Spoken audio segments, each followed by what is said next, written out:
ഇനി നമുക്ക് ടേസ്റ്റി ആയിട്ടുള്ളൊരു കിടിലൻ മീൻകറി ഉണ്ടാക്കാം. നമ്മുടെ നാട്ടിലിതിന് പറയുന്നത് പുളിയും മുളകും എന്നാണ് കേട്ടോ. നിങ്ങളുടെ നാട്ടിൽ എന്താണെന്നൊന്ന് കമൻറ്റ് ചെയ്തേക്കണേ.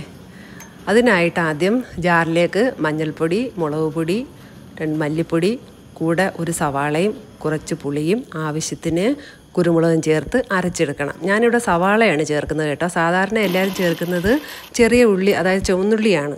പക്ഷേ എനിക്ക് ഇഷ്ടം അങ്ങനെ ആയതുകൊണ്ട് കറിക്ക് നല്ല കൊഴുപ്പും ടേസ്റ്റും കിട്ടുമെന്നുള്ളത് കൊണ്ട് ഞാനങ്ങനെ ചേർക്കുന്നതാണ്.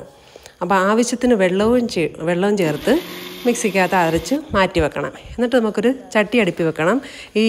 ഞാൻ ഉപയോഗിക്കുന്നത് മൺചട്ടിയാണ്. മൺചട്ടിക്കകത്ത് വെച്ചാൽ മാത്രമേ കറി നന്നാകൂ എന്നാണ് എൻ്റെ പക്ഷം കേട്ടോ. എൻ്റെ അനുഭവം അങ്ങനെയാണ്.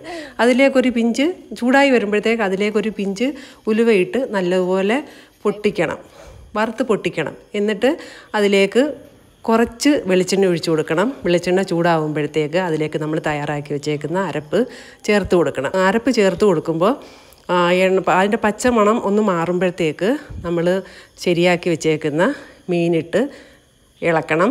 അതിന് മുന്നേ കുറച്ച് തക്കാളിയും 2-3 കഷ്ണം വടക്കംപുളി ഉണ്ടല്ലോ, വടക്കംപുളി നല്ല ടേസ്റ്റായിരിക്കും.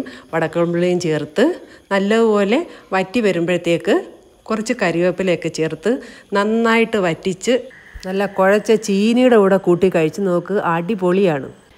ഈ വീഡിയോ നിങ്ങൾക്ക് ഇഷ്ടപ്പെട്ടെങ്കിൽ ഒന്ന് സപ്പോർട്ട് ചെയ്യാൻ മറക്കല്ലേ.